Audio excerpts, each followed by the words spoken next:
Welcome to the Intercut podcast channel, the weekly place to hear the latest on movies, TV, and entertainment that people can't cut away from. I'm your co-host, Zachary Shevich, and joining me, his process is purely logistical. It's Arturo Zurita. All about the redundancies, baby. Yeah, David Fincher is back in the director's chair for his 12th feature film, The Killer. It's a cold-blooded and methodical look at the transactional life of a professional assassin and the international fallout after one of his hits goes wrong, starring Michael Fassbender as the killer. The film is an adaptation of a French graphic novel of the same name, adapted by frequent Fincher collaborator Andrew Kevin Walker. Arturo, David Fincher has developed a reputation for making cool, cynical films that are completely devoid of sentimentality. In that sense, is The Killer the most David Fincher movie yet? I mean, kind of, especially when you were describing, this guy doesn't miss is what he's always saying. And if he misses, it's like, is there a reason for that? And when he does miss, it's an international fallout? Like, does he really think of himself that highly that man caused the problems that we are in today, Zach? The Netflix stock price suffered. I think this is him venting about how Mindhunter never got a season 3, and because of that, he's just taking it out in whatever way he can. Yeah, a little bit. There's, I think, different eras of Fincher, but no matter what, he's always got that attitude that you were describing. I always think of that clip that goes around of him saying, I think humans are perverts. And yeah. I mean, that's what I rely on. That's how I make all of my movies. And this reminded me a lot how you had put it when I went to my screening right before, that it's early 2010s Fincher when he was doing the Girl with the Dragon Tattoo era. Exactly. Where it's very slick. It's almost very mundane and dark, especially in that first half of the movie. But I ended up really loving that second half, especially with a lot of the stuff that he was commenting, not just from the killer's perspective, but the idea that it's not so much an assassin movie as it is a revenge thriller. Right. And a revenge thriller in this world where you could, I think you had called it, you could be an Uber Eats killer. You could literally be a person who is using all of the technology around us to get away with this. It's violence in the age of Uber Eats. It's all these transactional relationships that can be done through burner phones and anonymous Amazon. phone calls and stuff like that. Yeah, right. And I love the use of Amazon and ordering things to the storage lockers in order to pick them up in a way that is also itself exactly how it would kind of anonymous. Totally. Like you said, you're like an Uber Eats driver. I think someone had put it that it was, except when you want to complain to your boss, it's almost just as difficult as an assassin than it is to be an Uber driver who's trying to reach Mr. Uber. Exactly. It's a whole new way to look at a contract killer. Yeah, layers of middlemen upon middlemen, absolving people from any sort of direct response or direct responsibility for the impact of their actions. And I think there's actually a lot of really interesting commentary going on here, even though this is a movie where the plot is stripped bare almost completely. The pacing is so deliberate. It almost feels like it's a movie about nothing, but that also allows Fincher the room to sort of flex his stylistic muscles and stuff every scene with these really fascinating little details, whether it comes down to stuff like we mentioned, the product placement, which is very deliberate, and I don't think the kind of thing that any of these companies would be paying to have their products featured in this way. Fitbit, please, let's have a sociopath check his pulse on your technology. Maybe that'll get it. Shoot. Yeah. The moment he returned a Hertz vehicle, I was like, I don't think Hertz wants to know that he's hurting people with that thing. Exactly. No one does it like him. Did you find the movie kind of small, or did you actually enjoy diving into all of those specifics that he layers into the plot? Well, again, that beginning, you're following his message from a day-to-day basis, the way that he goes to McDonald's and just strips away the bread because this man's super thin, just how he orders his breakfast, how he doesn't use Airbnb, he uses WeWork because that way he can get away with it. It's efficiency, right? He's talking about eating the McDonald's, not because it's tastes good or convenient, because it's a convenient source of 600 grams of protein or whatever he said. And he said that was his inspiration, the idea that he was in France and he was like, there's a McDonald's there that doesn't even look like a McDonald's because you're never interacting with anybody. You take out your phone, you order it through the app, and this magical window opens and gives you that protein. And it's okay. And knowing that you start to see how he's almost putting this killer in the era of today, in the modern world, and like you said, how he makes it more efficient. And in being more efficient, you have a beginning routine, that intro. It's pretty boring. And he says, the killing that happens for this job isn't the important part. It's everything leading up to it. Those crazy yoga poses, the patience, him going for the walk, the methodicalness of the pre-production. I've been seeing a lot of people say that this is like breaking that fourth wall, like you're saying. All the difficulties of who gets the blame. Fincher commenting on how meticulous his productions can be, and how all the little details are important in making sure the thing is executed in the proper way. So at the beginning, it's very small. And then it opens up, dude. It opens up in a very big way. It eventually evolves into this kind of like country hopping manhunt of sorts. And I think that it becomes very exciting, even if it does sort of not really announce itself, but just sort of slide its way in. It's almost like it doesn't feel like here's the big opening. It's just kind of like, all right, here's some information, and you're gonna find yourself eventually being pulled into this world.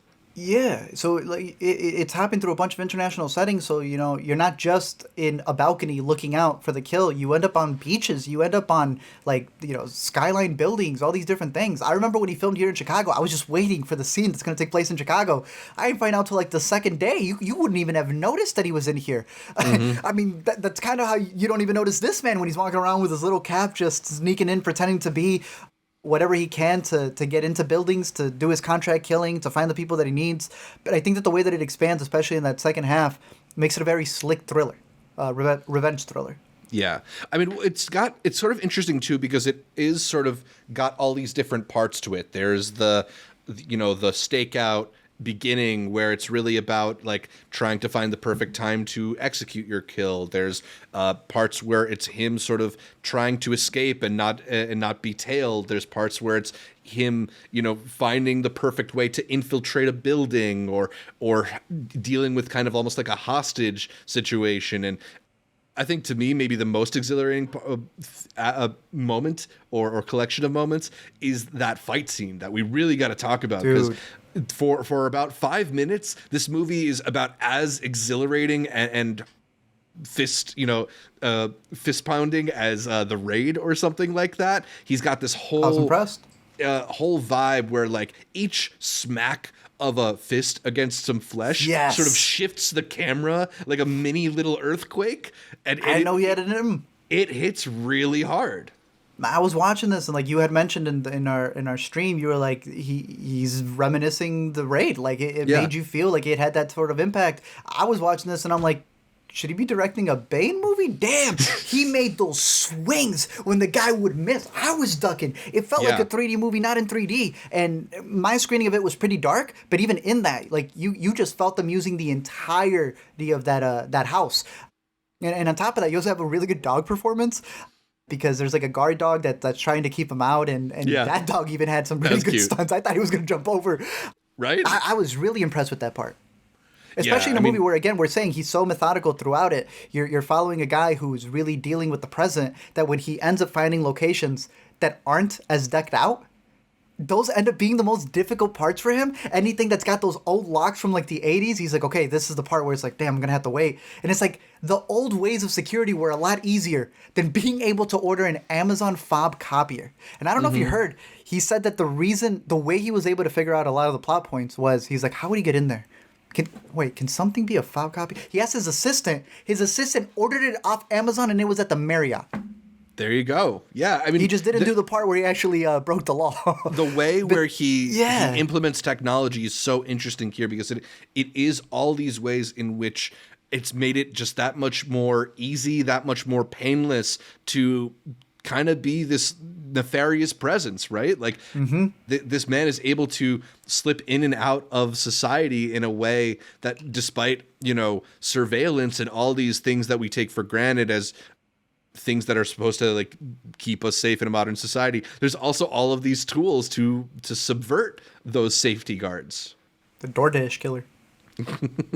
Yeah, and I think it's just the pleasure in a movie like this is the process, is all the little nuances that they think of. That's like, oh, you were really clever to make sure that this is part of it, that to figure out this way around this problem. How to get rid It's of really evidence, satisfying. how to travel between countries. And how we keep using this word, but the meticulousness of it, right? Like that they don't overlook the little details, that in fact this is a movie about how those little details are executed, which is really, for me, I geek out at stuff like that. I just think the specificity is so electric, and it's something that I feel like I would never think of. So to have that presented is really cool. Mm-hmm. Agreed. Michael Fassbender in particular is transfixing in that lead role.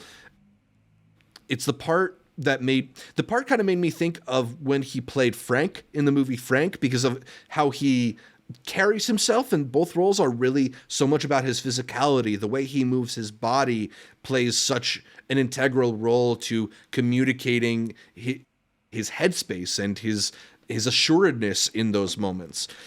What did you make of Fassbender in this part? Yeah, I took a lot out of his. I know people don't love Prometheus as much, or Alien Covenant. I forget which one he was in, but he was like a robot in this. Like he wasn't exerting any energy that he did not Certainly need to. robotic. Yeah, and I thought he was chilling in this movie. Like he's always reminding himself. It's like he's fighting the urges to be human. Yeah, he's like always, forget pushing the empathy. It down. Yeah, you have what you need. Do not improvise. And again, you could relate that to him being on set, going like, maybe he regrets David Fincher doing something out of the norm when he knew that everything that he had ready was already set the way it needed to be. And yeah, no, I thought it was a fascinating way, especially when you get to uncover a little bit more of his backstory, why he really goes out on that revenge mission, and how he uses that to really perform his job. We were talking earlier as well about him being a race car driver. I don't know my race cars like that, but overseas, he's fully got this career that you said he started pre-pandemic? I think so. Yeah, he's just been going fast for a few years in different cars. I guess if you're Michael Fassbender, you can go in it, right?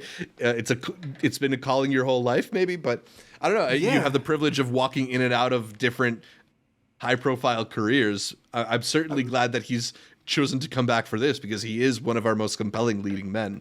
Yeah, we looked at the IMDb and we realized like, oh, he really has been gone. No. That X-Men movie cannot be one of the last ones that you had on your radar. We need you in more stuff. But it did lead. I don't know if it's because his racing makes him have to have as little weight as possible. It made him look even more menacing because he's got no body fat in this role. Like you see him, we were talking about when he goes and he eats McDonald's, it's because he knows it's the cheapest protein, no bread. You see him always working out, doing those yoga poses, and it's like he is a machine. He is not human. Absolutely. How does this stand up to his best performances in films like Shame or Steve Jobs, 12 Years a Slave? It could be me just really resonating with those movies because he's way more emotionless here, and you're seeing more of an arc, whereas here it's sort of like a worker did something wrong and now he's working overtime. But I did like a lot of the interactions that he had with people. I was surprised to see, I know that they were on the cast list, but a couple of the people who he visits when he's going on his killing spree end up being pretty big actors. There was one in particular for the dinner scene. I think she's in the trailer, if I'm not mistaken. Yeah. We could say Tilda. Okay. Tilda Swinton has this one-on-one scene where she knows, like she's been anticipating this moment of him getting his revenge. And I like how they played it off. It did make me wonder, I need a calling card. Like if I'm going to a fancy restaurant and they know my bottle, I need them to also know, hey, give me the Isnay on the protect me, a like, come on. When you live in that underworld, you should have more. Gotta come prepared. Yeah, you need some code names or code words. Fassbender and Swinton both feel like actors who should have worked with Fincher beforehand, despite this being the first time they've been in a movie together. Yeah. But that's the thing that Fincher, I think, is particularly great at, is this ability to pick out movie stars he's never worked with and cast them kind of perfectly, right? Like, I don't know if this is either of their best roles, but it uses them like they like perfect little puzzle pieces. They fit into the world so neatly.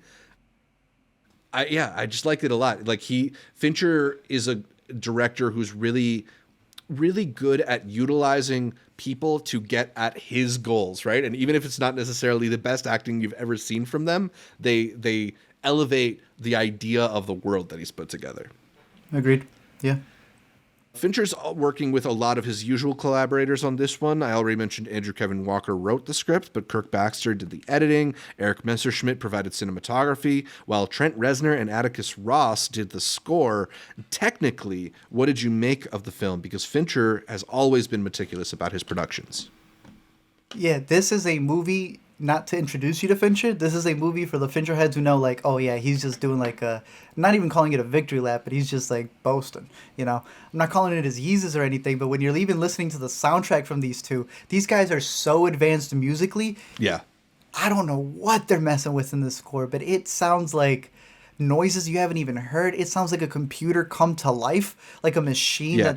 It sounds like what the robot apocalypse would sound like, to be honest with you. It reminded me a little bit of the score they used in How to Blow Up a Pipeline earlier this year, where it almost sounds like metallic creaks rather than general music, but it creates that unsettling ambiance.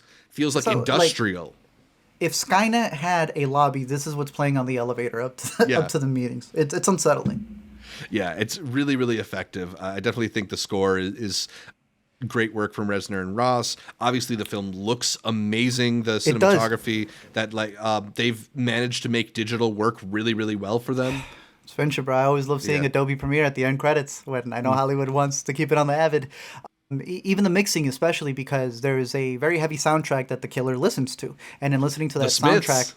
Yeah, again, it was very dark for me in the theater, so I'm sure that the mixing would be even better probably when it comes out on Netflix and I catch it at home. He had mentioned that because he puts one headphone in, a lot of the conversations that are happening internally, you know, I believe they're done in stereo because you're in his mind, but the moment he puts a headphone in, you're only hearing the music come out of the left or right speaker, and then the other speaker is his internal monologue as he's playing with it. So it's some really good mixing, so if you catch this, make sure you get it with a good sound system. Yeah, really good stuff in it. Do you think this is an Oscars movie? Is this like one of the best movies of the year? No, I think it's a solid outing. I know people won't agree with me on this. Mm-hmm. I didn't hate Mank. I thought Mank was a good take on that story, what he was going for, the way that he kind of did the holdovers technique of making it really feel like it was filmed during that time. Yeah. If Mank didn't get that much love, I don't see this being, I don't know, bigger, I guess. But at the same time, I also, not that I don't like, but I think the one we were comparing it to from the early 2010s of Dragon Tattoo. I think it's in par with that one, but I know people like that one a lot more than I do. And that one did get some love. Yeah, I think I'd agree with you that it's kind of like maybe on the lesser scale of Fincher, but that's mostly because Fincher has made so many masterpieces. And I don't think there's definitely Fincher films that I would say are a step below this one, the like Benjamin Button Alien 3 tier of his filmography. Yeah. But I do really appreciate a lot of this one. I liked it more than Mank, which I thought there was a lot to admire in Mank, but this is just more maybe what I have come to expect and come to hope for in terms of how Fincher makes these movies, his perspective, his style. It's just really overwhelming here.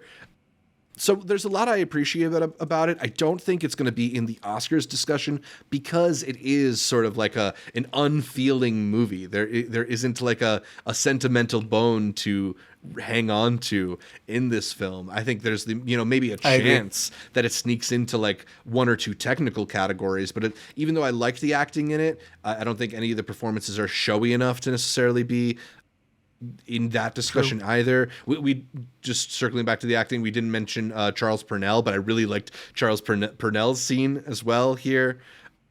But yeah, I mean, I still think it's like a really solid film. It's in consideration maybe for my best of the year. I think it's more, I don't know if it'll it's good. It's just a big year. It's not even an insult. It's just a really big year. I don't know if it'll ultimately get into my top 10. It's maybe threatening, but definitely not. Do you see a path for this film where we talk about it in 5 years as like, yeah, people really overlooked that one. People didn't give that one enough love when it came out. Maybe not enough love, but respect. Yeah. Just in terms of it being a Netflix movie, I think people aren't going to hate it, but they'll just like dismiss it in terms of like, I don't see them loving it later, but not appreciating what he's trying to say within it. Because ironically, the same things that make that killer so efficient, because everyone's looking the other way from this technology, you and I think both agree that we're in this era where everyone wants it to be like the 70s, where they were able to get so much money from the studios, and they don't realize that studio right now is Netflix. Like, just because you don't like how they dump things, you and I know, who cares? They got to make it. And, you know, he's able to make a movie like this, and I just don't think it'll be appreciated for what it's giving. Maybe until later, when, you know, when it gets a box set, when it ends up in the Criterion, and all of a sudden it's the same picture, but it means a little bit more because it's not on your streaming service. But looking at his filmography, we're due a hit, because Luke, like, he is that guy. When we got Seven, it was like, you know, I like what's the game one? The Game. The Game. Yeah, The Game. And then he did Fight Club, right? Yeah. And then it was like a little bit, and then he did what would you say his next big? I like Panic Room. Social Network. It's good. Well, I would also count Zodiac, but then he did right, Social Zodiac. Network. You're right.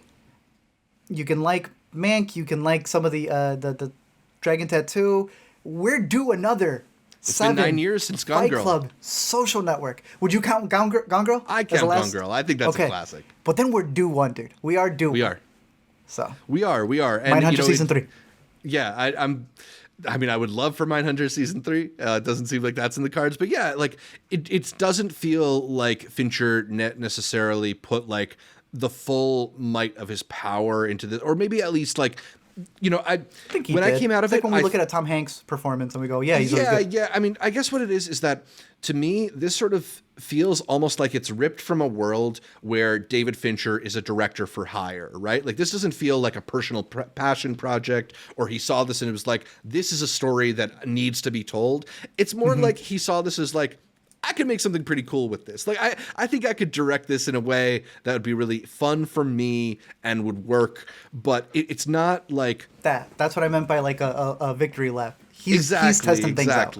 He's kind of just like flexing on this one, and that's cool because I love when he flexes, but yeah, it's certainly not going to be one of the movies that I come up with when people ask me, what's your favorite David Fincher film?